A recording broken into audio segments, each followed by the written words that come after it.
എവിടെ പോവാ? പന്ത്രണ്ട് സാബു എന്നെ അവിടെ വിളിച്ചു. പന്ത്രണ്ട് സാബു മറ്റേ പോലീസുകാരൻ. എന്ത് കാര്യം? ഒരു സിനിമ കാണാൻ എന്നെ വിളിച്ചേക്കുവാ.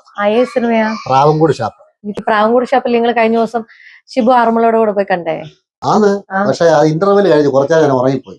മാത്രമല്ല ബേസിൽ എനിക്ക് ഭയങ്കര ഇഷ്ടമാണ്. എനിക്ക് വേറെ ചെലവില്ല, ഷിബുവാ ചെലവ് മൊത്തം. അപ്പൊ ഇന്നത്തെ ചെലവോ? ഇന്നത്തെ സാബു. ആണോ? ശരി, പോയി കണ്ടിട്ടോ. അപ്പൊ നിങ്ങൾ കഴിച്ചിട്ട് കിടന്നോ കേട്ടോ. The next day.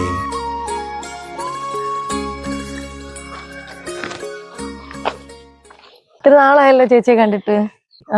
ഒരു സീക്രട്ട് കാര്യം പറയാൻ വന്നേ. എന്ത് ചേച്ചി? നിന്റെ കെട്ടിയോടുണ്ടോ? ഉണ്ട് ചേച്ചി, പണി കഴിഞ്ഞിട്ട് വന്ന് കുളിക്കുന്ന.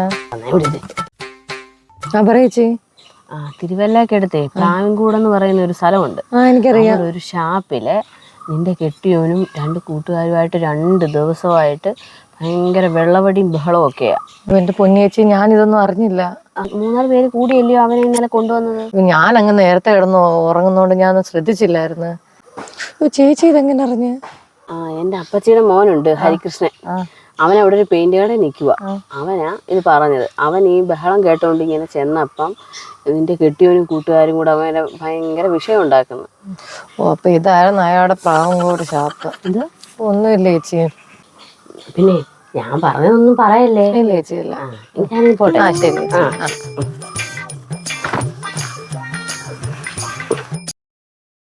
എവിടെ പോന്ന? വേണുവണ്ണം വിളിച്ചായിരുന്നു. ഏത് വേണുവണ്ണ? നരിയാപുരം. അന്നൊരു സിനിമ കാണാൻ പോകുന്നു. പ്രാവൻകൂട് ഷാപ്പായിരിക്കും. അത് നിനക്കെങ്ങനെ അറിയാം? ഇപ്പൊ ട്രെൻഡിങ് ആയിട്ട് പൊക്കോണ്ടിരിക്കുന്നേ. പിന്നെ ഞാൻ കൂടെ ചെല്ലാൻ പറഞ്ഞു.